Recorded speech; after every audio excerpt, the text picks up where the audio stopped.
Welcome back to Spoonful of Sugar.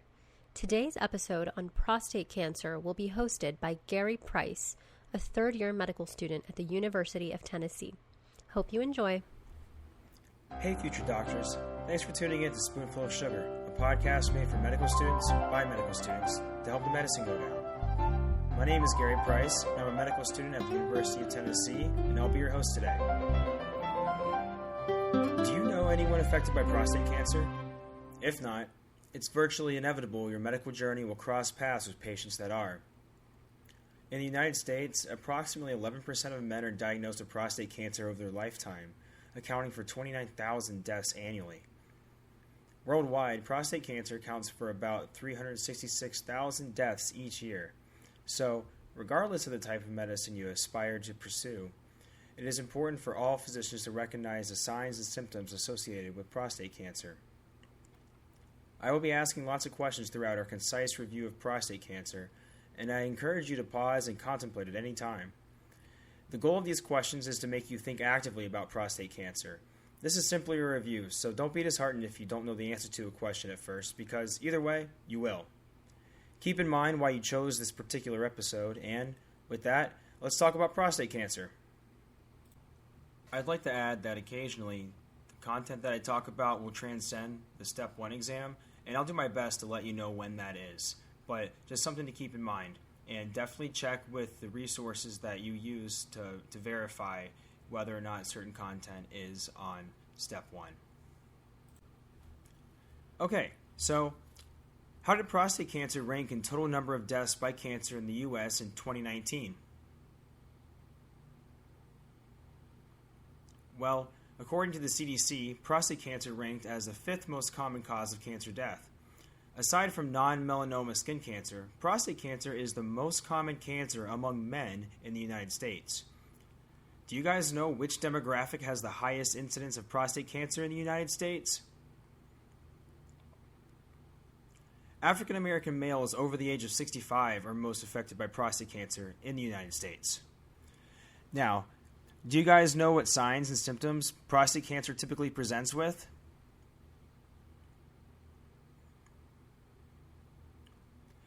Well, intrinsically, prostate cancer is typically asymptomatic, especially considering it is usually diagnosed in the local stage, otherwise known as, before it metastasizes.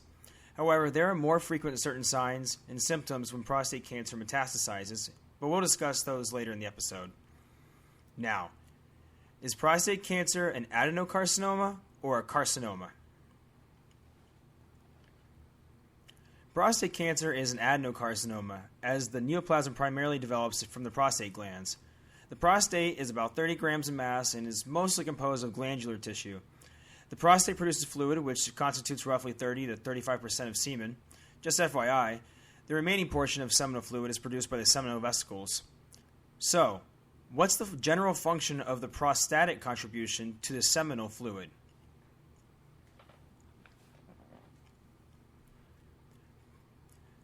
Prostatic fluid contains many enzymes, including prostate-specific antigen, colloquially known as PSA, which is used controversially as a prostate marker.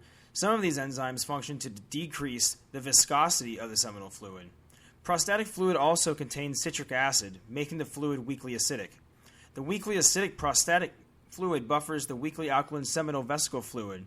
However, the net pH is weakly alkaline, which ultimately allows sperm to survive longer in the acidic environment of the vagina.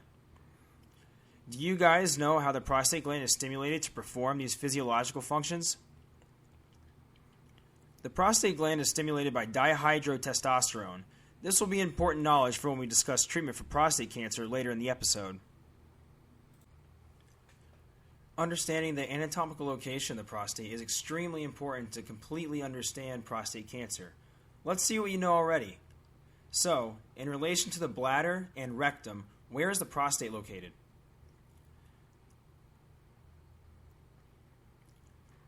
The prostate is located at the base of the penis, which is inferior to the bladder and anterior to the rectum. Do you guys know why this is important?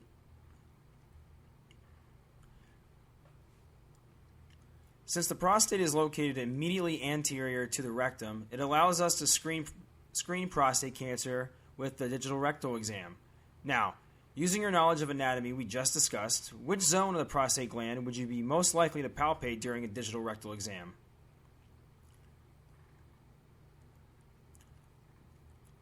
Okay, so during a digital rectal exam, you'd be most likely to palpate the peripheral zone of the prostate gland, which is located in the posterior portion of the prostate. So, why is the peripheral zone of the prostate a significant prostatic landmark?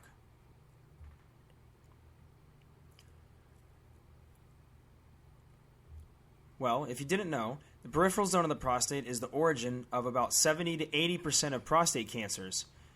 In contrast, which zone of the prostate is enlarged in benign prostatic hyperplasia, or BPH?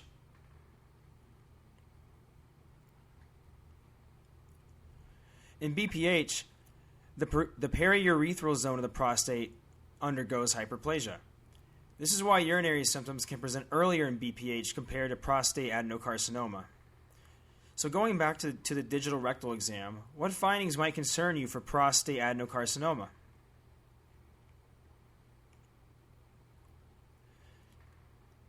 Since the prostate is immediately anterior to the rectum, findings including hard nodules, general firmness, or an unusual shape of the prostate felt when palpating the anterior rectum are all signs that are suspicious for prostate cancer.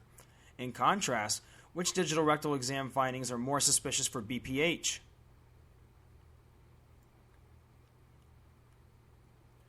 When palpating the anterior rectum, a smooth, rubbery, and regularly enlarged prostate is more suggestive of BPH. However, it's important to note that the digital rectal exam is regarded to have limited clinical utility with a positive predictive value of just 41%. Further, it is not currently recommended as a viable screening tool for prostate cancer when used alone or even in combination with any other screening method.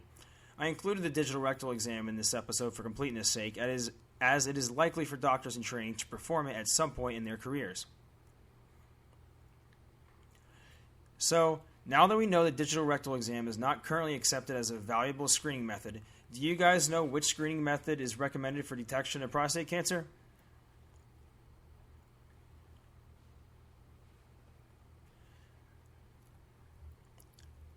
Prostate-specific antigen, commonly referred to as PSA, is indeed the recommended screening tool for prostate cancer. Okay, so we use PSA to screen for prostate cancer, but when should you initiate discussion about PSA screening with patients who have an average risk for prostate cancer?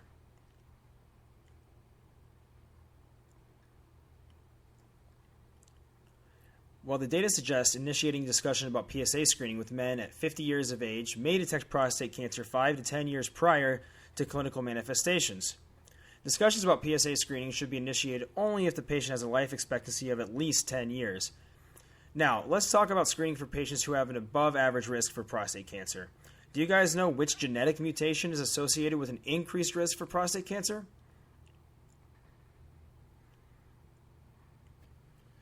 So BRCA1 or BRCA2 mutations are associated with an increased risk of prostate cancer.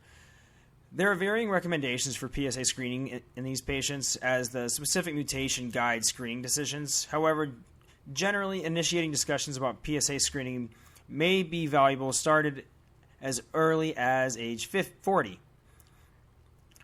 A more common scenario you are likely to encounter is initiating discussion with two other groups of patients who have a higher risk for prostate cancer.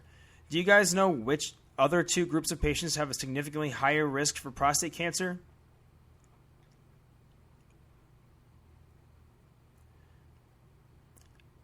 So these two groups would be African American men and men with a family history of prostate cancer, and specifically a first-degree relative who was diagnosed before they were 65 years old.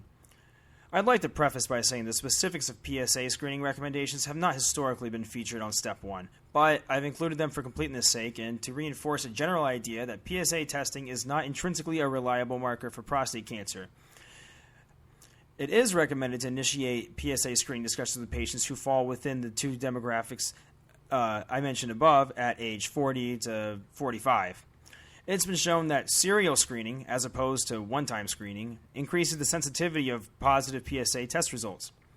There is controversy between follow-up screening every 2 years or 4 years, but a common strategy is allowing the degree and or the trend of previous PSA results to guide the frequency of future follow-up screenings.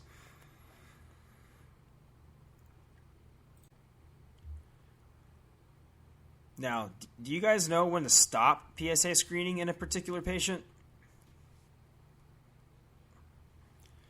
It's generally agreed that PSA screening is unnecessary for patients with a life expectancy less than 10 years. And just to comment that this is mostly because prostate cancer is generally an indolent malignancy, and therefore, if they have less than 10 years, then it's statistically more likely that whatever is causing their life expectancy to be less than 10 years will more likely take them. Again, this is just the general idea behind it. It helps me remember this stuff, but also the specifics of PSA screening recommendations, it's not high yield for step one, but just understanding as you move into rotations, and having this knowledge may help you by adding context to a specific question. But yeah, most experts agree that it's generally appropriate to stop PSA screening once patients are about 70 to 75 years old, reasoning that, again, the prostate cancer is an indolent or a slow-growing neoplasm. So we've discussed who should undergo PSA screening. Now let's talk about interpreting the result. And don't worry about the specifics of these interpretations for step one. And I'll try to be more clear about that and let you know what is and what's not noteworthy for the step one exam. So a PSA level of 4.0 or greater is the widely accepted standard for a positive screening result, as this threshold yields the relative best trade-off between sensitivity and specificity. One caveat is patients taking 5-alpha reductase inhibitors. These drugs are commonly used to treat male pattern baldness and prevent the progression of BPH. Again, BPH is a distinct condition from prostate adenocarcinoma. Can you guys think of any reasons why a 5-alpha reductase inhibitor might alter PSA levels?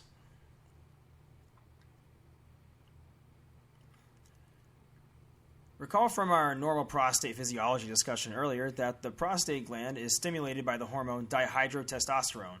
5-alpha reductase is the enzyme that catalyzes the conversion of testosterone to dihydrotestosterone. So decreasing dihydrotestosterone production results in less prostate growth, less PSA production, and less prostatic fluid secretions. Therefore, to interpret the PSA screening results in a patient taking a 5-alpha reductase inhibitor, regardless of the dose, you must first determine how long the patient's been taking it. So specific calculations for PSA screening interpretations almost certainly will not be on your Step 1 exam. However, it is at least important to appreciate how treatment for other androgen-relevant diseases may alter the interpretation of a patient's PSA level. So if a patient's been taking a 5-alpha reductase inhibitor for 2 years or less, providers should multiply the patient's raw PSA level by 2. If the patient has been taking the medication longer than 2 years, you'd multiply by 2.5. Considering male pattern hair loss, BPH, and prostate adenocarcinoma share much of the same demographic, it is crucial to know your patient's histories and confirm which medications they've been taking in order to make appropriate clinical decisions. There are a few other classes of drugs that have been shown to alter PSA levels. Can you guys think of any of these drug classes?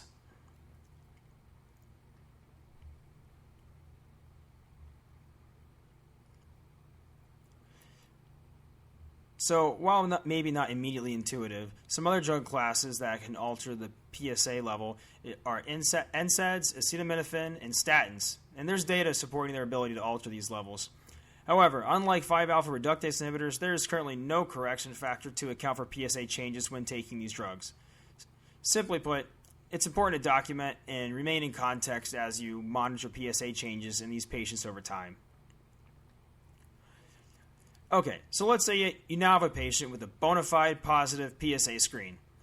Besides prostate adenocarcinoma and BPH, can you guys think of anything else that can elevate PSA levels?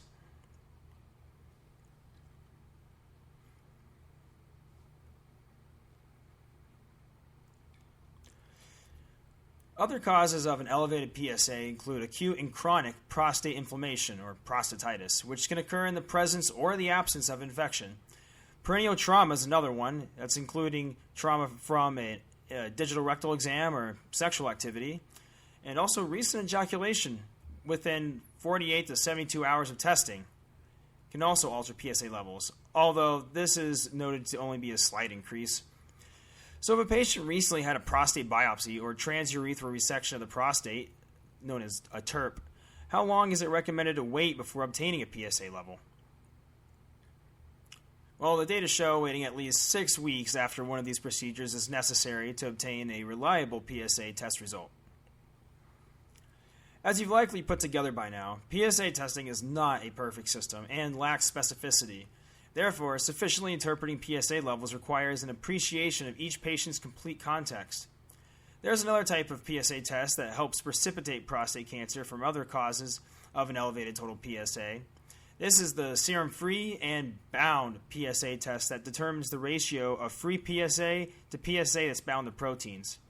Do you guys know if it's an increased or decreased free PSA to bound PSA ratio that would suggest prostate cancer? A decreased free PSA to bound PSA ratio is associated with prostate cancer. There is no standardized cutoff value that would starkly distinguish prostate cancer. However, the free PSA to bound PSA ratio is an analog or continuous measurement that increases or decreases the likelihood of prostate cancer in proportion to how low or high the ratio is. Since there's not a standardized cutoff value for the free PSA to bound PSA ratio, it is important to use proper clinical judgment when deciding to favor sensitivity versus specificity in each individual patient. If using this test in a patient with a normal total PSA value, do you guys think the free PSA to bound PSA ratio would more so increase the sensitivity or specificity of cancer detection in this patient?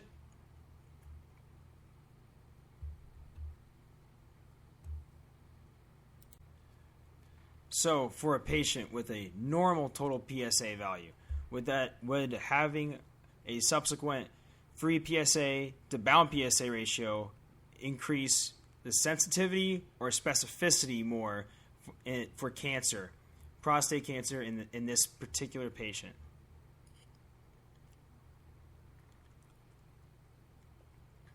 So in patients with a normal PSA value, the free PSA to bound PSA ratio would more so increase the sensitivity of cancer detection. Okay, so does testing with an increased sensitivity function to rule diseases in or rule them out?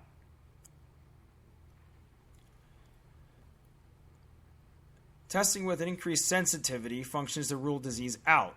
For example, if a patient has a normal, therefore negative, total PSA level and a normal or increased free PSA to bound PSA ratio, remember, because a decreased ratio it more likely suggests prostate cancer, then we would be more able to confidently rule out prostate cancer in that patient.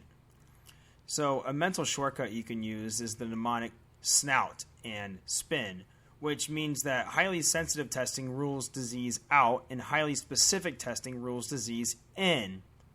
SNOUT and SPIN. Now, what type of total PSA result would create a context where the free PSA to bound PSA test would actually increase the specificity of testing?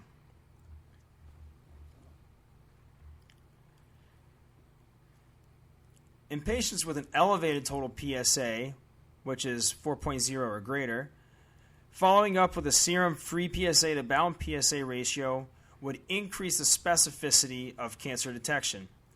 Recall there are several causes of an elevated total PSA test, while a decreased free PSA to bound PSA ratio is more specific to prostate cancer. Therefore, an elevated total PSA level complemented by a decreased free PSA to bound PSA ratio allows us to more confidently rule prostate cancer in for the patient's differential diagnosis. To close on lab screening and testing for prostate cancer, hopefully you can now see that clinical acumen in this context requires understanding of how each test alters the likelihood of disease in each patient. There's certainly room for improvement in the detection of prostate cancer, but just a little FYI, Novel tests, such as the % Pro PSA, are being developed by researchers and is being evaluated by the FDA. For now, there are 3 broad indications to refer patients to urology for further assessment of abnormal prostate-related findings. Now, you're unlikely to be asked about this on step 1, but you guys know or can make an educated guess on what these 3 broad indications would be?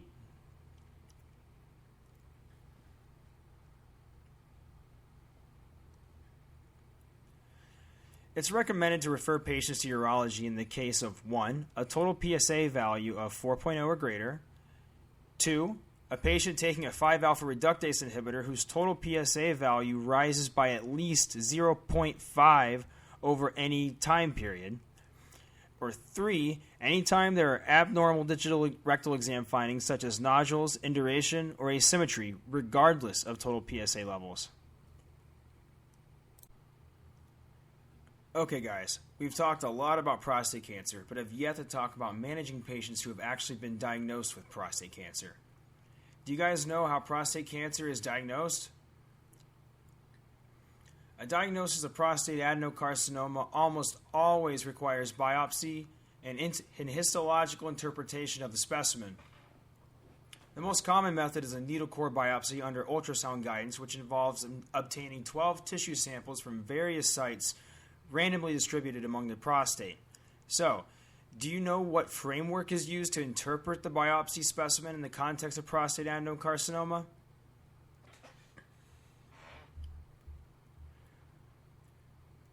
When cancer is present, it is required to be graded immediately using the Gleason grading system. It's not sufficient for the pathology report to merely confirm the presence or absence of prostate adenocarcinoma. There are 2 acceptable potential results of a prostate biopsy for prostate adenocarcinoma. There's either no adenocarcinoma detected or a Gleason score which grades the tumor. The Gleason score is based on the architectural features, growth patterns, and degree of differentiation of prostate cancer cells. Do you guys know the range of potential scores determined by the Gleason grading system for one particular sample of tissue?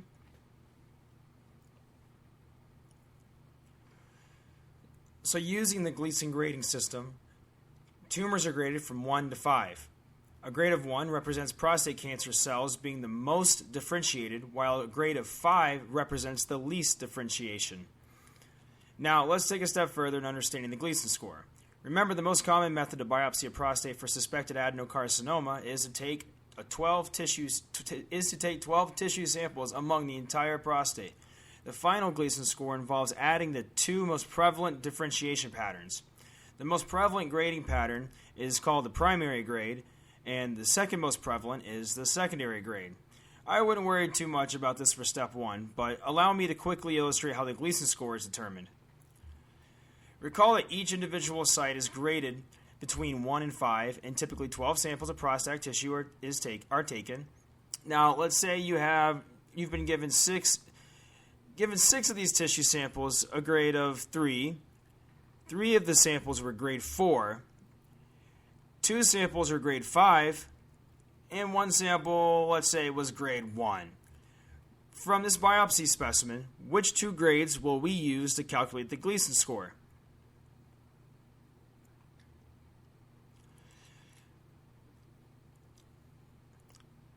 So to reiterate, the Gleason score is determined by the 2 most frequent grades.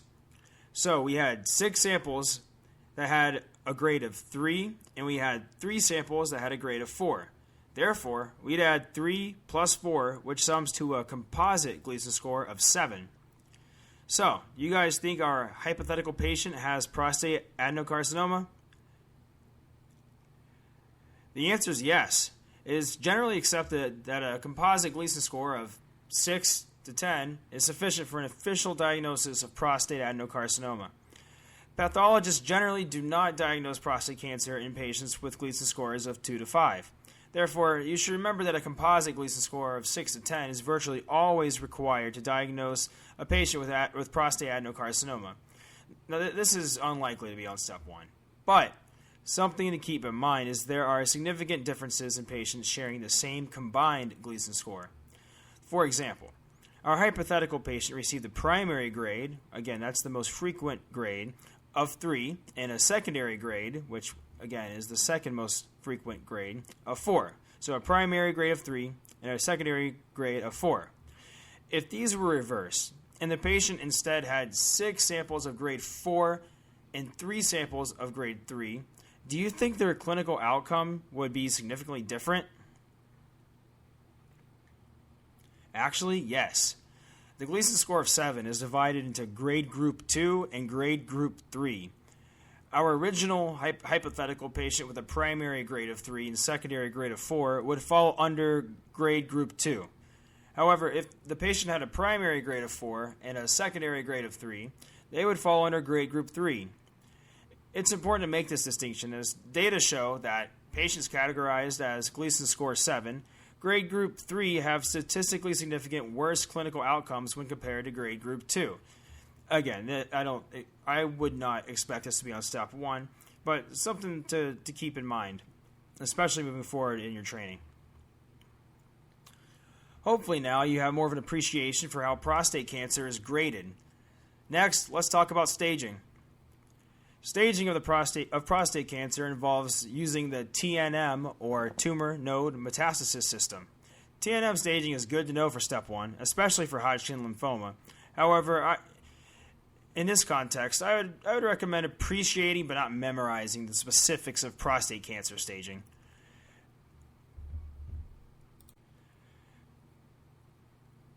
So there are 2 categories of tumor staging. That's clinical T staging and pathologic T staging. Do you guys know what the most salient difference is between these 2 types of tumor staging? Well, in clinical staging, the patient still has their prostate. In pathologic staging, the patient's prostate has been removed, which allows for more accurate evaluation. Now, let's start with clinical tumor staging. What methods do you guys think are used for clinical tumor staging?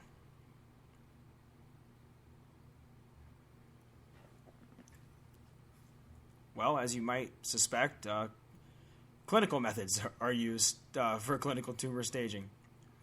So clinical tumor staging is based on the results of the digital rectal exam, the transrectal ultrasound-guided biopsy findings, and sometimes imaging studies.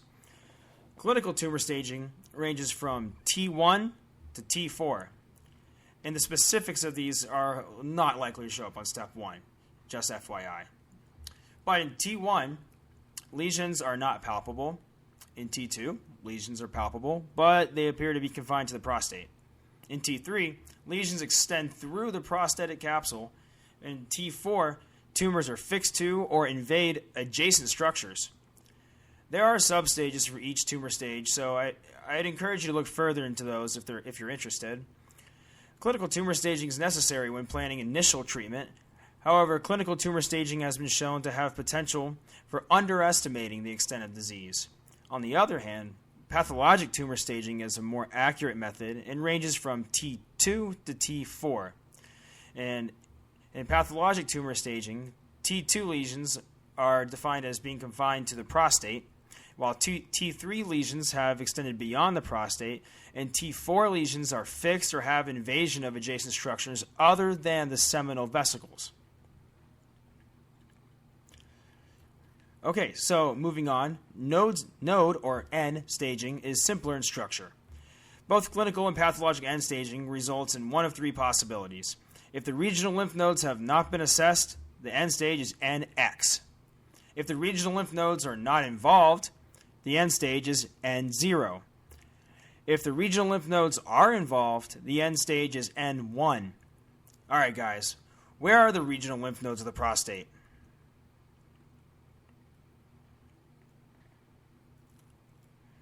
So the regional lymph nodes of the prostate are the nodes of the true pelvis located below the bifurcation of the common iliac arteries. Lymph node involvement outside the true pelvis, that's generally considered distant metastases. So lastly, metastasis, or M staging, is classified as either M0, which is the absence of distant metastases, or M1, in which distant metastases are present. M1 is subdivided based on location of the metastases, but that is all the detail I'm going to go in here. Now, if a patient is being staged for prostate cancer and it is known they have involvement of the superficial and deep inguinal lymph nodes, how would you guys broadly classify the M stage of this patient?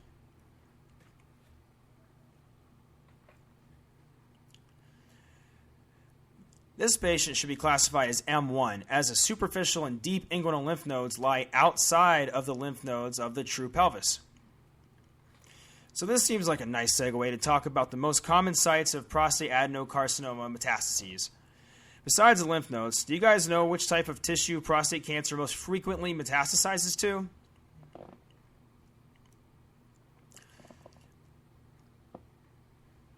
Prostate cancer most frequently metastasizes to bone, particularly the pelvis and lumbar spine.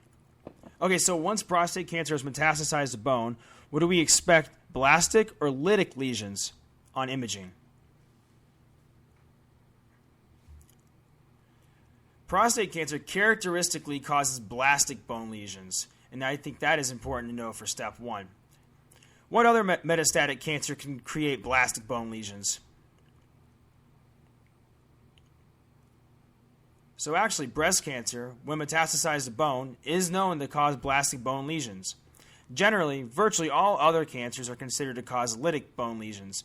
Therefore, the presence of blastic bone lesions really helps narrow down the differential diagnosis. So what serum lab value would you guys expect to be elevated in a patient with blastic bone lesions?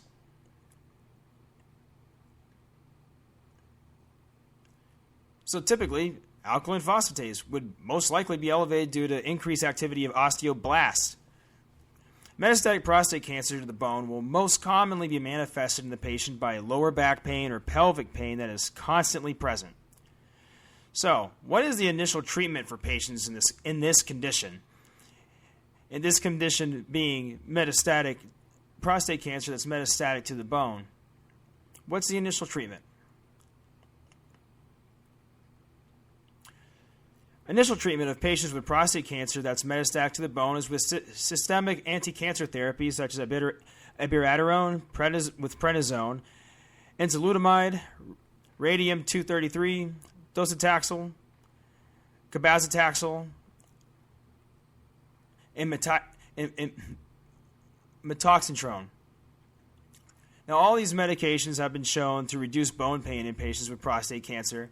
If the systemic anti-cancer therapy fails to control your patient's bone pain, what's the next treatment of choice? Well, if systemic therapy fails, then external beam radiation therapy is your next treatment of choice. We've discussed treating bone pain associated with metastatic prostate cancer, but let's widen the scope and discuss how prostate cancer is treated generally. Now, this is unlikely relevant for step 1, but do you guys know what Gleason Score and total PSA level indicates prompt discussion of interventional treatment with the patient?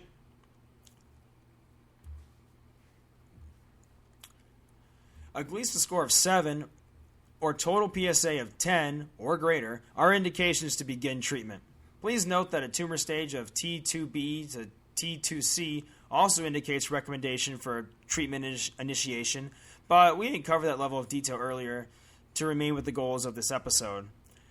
Now, do you guys know what is recommended to treat these patients with?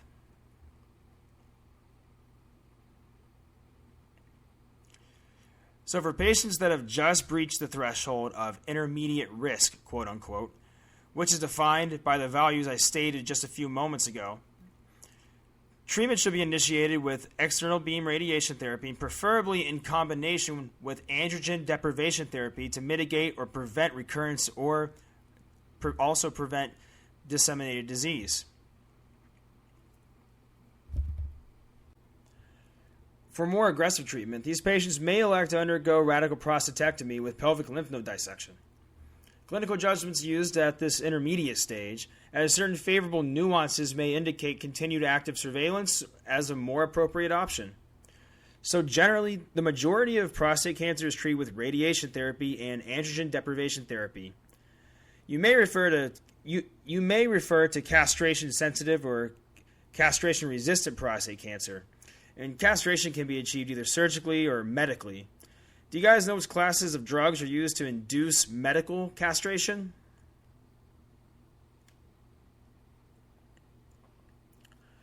Medical castration can be induced with gonadotropin-releasing hormone agonists, such as leuprolide, or gonadotropin-releasing hormone antagonists, such as degarelix or relugolix. Now, why would treatment of prostate cancer, which feeds on androgens, be treated with an agonist of a hormone that naturally stimulates production of androgens? Do you guys know why this works? So, naturally, gonadotropin-releasing hormone is released in a pulsatile fashion, while the gonadotropin-releasing hormone agonist drugs are delivered continuously. Initially, the gonadotropin-releasing hormone agonists cause an increase in both LH and FSH, that's luteinizing hormone and follicle-stimulating hormone release. So that results in an increase in testosterone production by Leydig cells. What are we doing to this poor patient? Fear not, because after about 1 week of therapy, gonadotropin-releasing hormone receptors are downregulated on the gonadotropin-producing cells, resulting in a decline in LH and FSH production in the pituitary.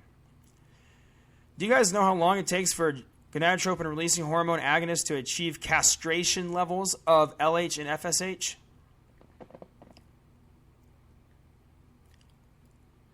Castration levels of LH and FSH are usually achieved within 3 to 4 weeks. Continuation of therapy is centered around maintaining serum testosterone levels at castrate levels.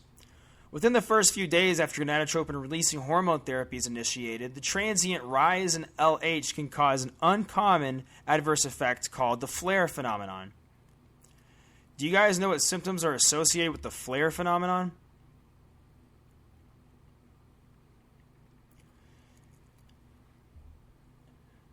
So the initial rise in LH, therefore testosterone, can transiently exacerbate prostate cancer growth. It can present as bone pain, bladder obstruction, or generally any other symptom caused by prostate cancer. You guys know how to prevent this flare phenomenon?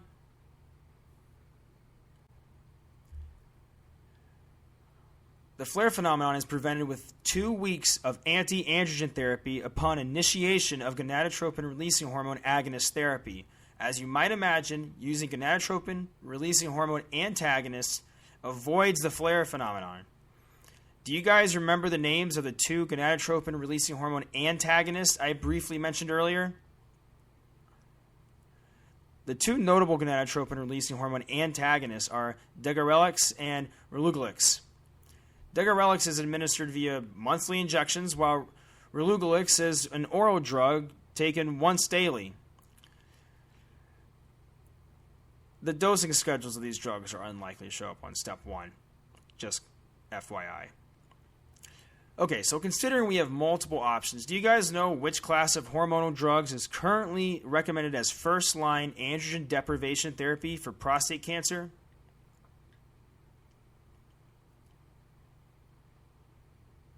So gonadotropin-releasing hormone agonists, such as leuprolide, are generally considered first line, while relugolix and degarelix are considered alternatives depending on cost, compliance, availability, and insurance coverage. Androgen deprivation therapy should be initiated promptly in the presence of symptomatic metastases of prostate cancer.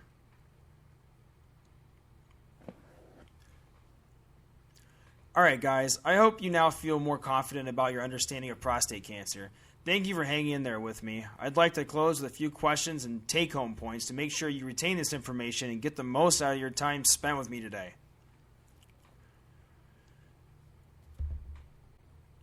Remember that prostate cancer is the most commonly diagnosed cancer in men and has been the 5th most common cause of cancer death across all demographics. Do you guys remember which demographic is disproportionately affected by prostate cancer? That's right, African American males, especially age 65 and older, are disproportionately diagnosed with prostate cancer. Screening for prostate cancer typically begins around age 50, but providers should initiate discussion about prostate cancer screening as early as age 40 with African American patients and patients with a first-degree family history of prostate cancer. And do you guys remember what method is used to screen for prostate cancer?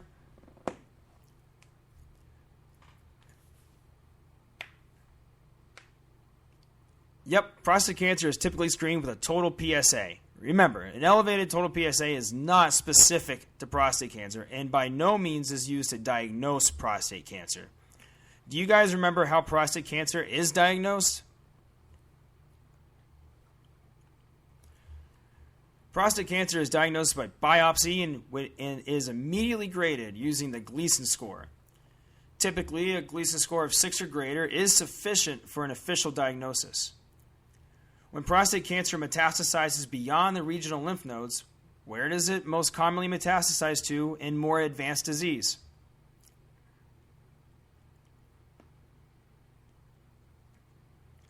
It's very important to appreciate that prostate cancer tends to metastasize to bone, particularly the lumbar spine and pelvis, where it characteristically produces blastic bone lesions.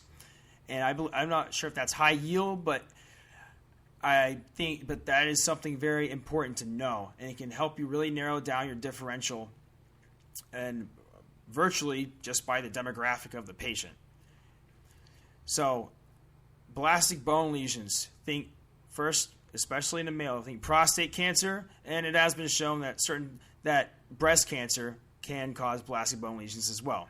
However, this would be unlikely, relatively unlikely in a male.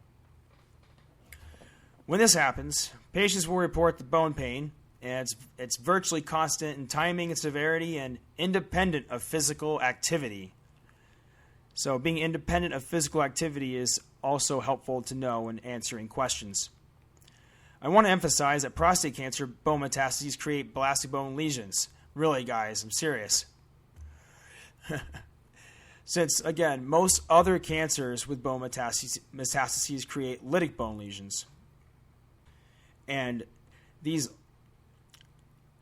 you're looking at imaging, especially, so like for example, an X-ray, a blastic bone lesion will appear as like a focal hyperdense lesion, while a lytic bone lesion would create a hypodense focal lesion.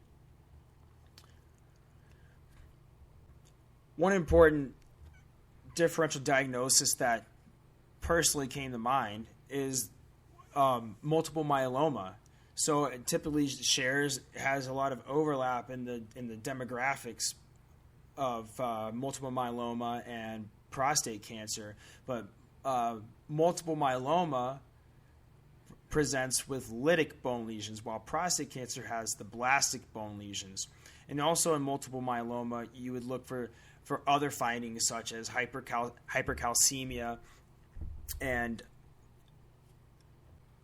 renal involvement or renal failure, possibly a height reduction, and very importantly, anemia.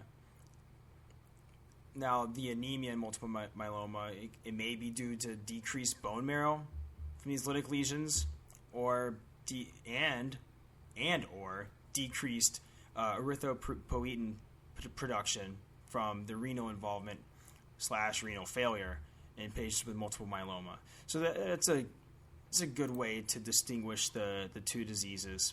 And it's important to know because it's likely that you'll be asked to make a diagnosis based on some of these features in a patient with low back pain and fits the demographic for both of these diseases. Okay, so moving forward with the recap now. I won't talk about bones much more, if at all, I promise. But remember that prostate cancer can be treated with surgery, radiation, or with medications that alter the androgenic axis. Now, which androgen primarily stimulates the prostate?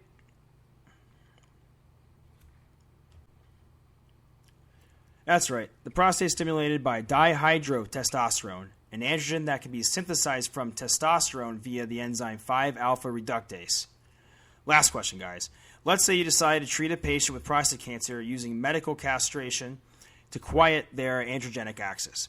What do we say was the recommended treatment for medical castration, and what adjunctive therapy could you add to increase the efficacy and safety of this treatment?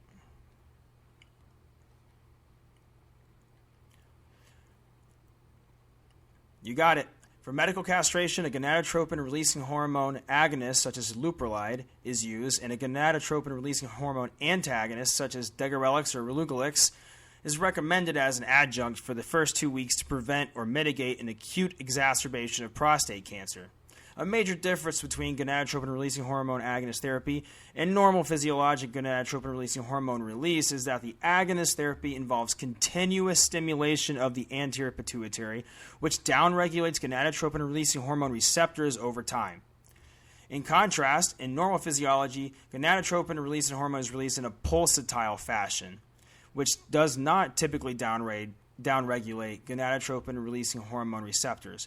It's critical to remember this distinction. So, these are the take-home points you should absolutely understand for step 1. Remember that we're all in this together. Let's all take care of ourselves and each other as we prepare to take care of our patients. Whenever you have an SOS moment, Spoonful of Sugar is always here to help the medicine go down. If you found this episode helpful, please consider subscribing to our podcast. If you have any questions, comments, or concerns, visit our website at spoonfulofsugar.org and post them under the link for this episode. Take care, and thank you for listening to this episode of Spoonful of Sugar.